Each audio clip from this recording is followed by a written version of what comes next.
Assalamualaikum warahmatullahi wabarakatuh. Perkenalkan, saya Inawati dengan NPM 2141172.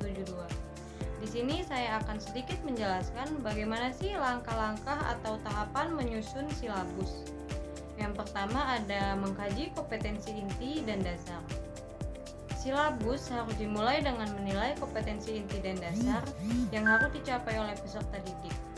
Kompetensi inti dan dasar ini harus sesuai dengan standar nasional dan disiplin ilmu yang dipelajari.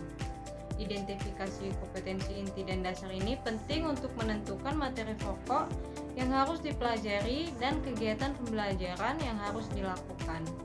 Materi kedua ada mengidentifikasi materi pokok pelajaran. Setelah menilai kompetensi inti dan dasar, langkah berikutnya yaitu mengidentifikasi materi pokok yang relevan dengan kompetensi inti dan dasar. Materi pokok ini harus dipilih berdasarkan potensi peserta didik, relevansi dengan karakteristik daerah, dan kebermanfaatan bagi peserta didik. Materi pokok yang dipilih harus dapat memenuhi tujuan pembelajaran dan memungkinkan peserta didik untuk mengembangkan kemampuan dan pengetahuan yang dibutuhkan. Selanjutnya ada pengembangan kegiatan pembelajaran. Kegiatan pembelajaran adalah bagian penting dari silabus yang harus dirancang dengan baik. Kegiatan pembelajaran harus melibatkan proses mental dan fisik melalui interaksi antara peserta didik dengan pendidik. Kegiatan pembelajaran yang efektif harus dapat memenuhi tujuan pembelajaran dan memungkinkan peserta didik untuk mengembangkan kemampuan dan pengetahuan yang dibutuhkan.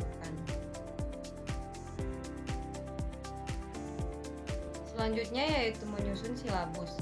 Setelah kita mengidentifikasi materi pokok, kegiatan pembelajaran, dan jenis penilaian, langkah berikutnya adalah menyusun silabus.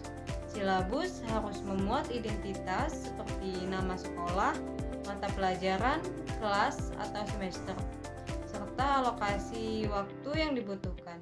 Silabus juga harus memuat kompetensi dasar dan indikator pencapaian kompetensi.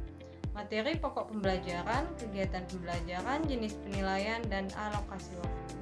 Langkah berikutnya ada penilaian dan alokasi waktu.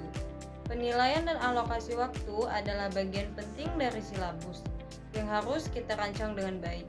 Penilaian juga harus dapat memenuhi tujuan pembelajaran dan memungkinkan pendidik untuk mengetahui kemampuan dan pengetahuan peserta didik.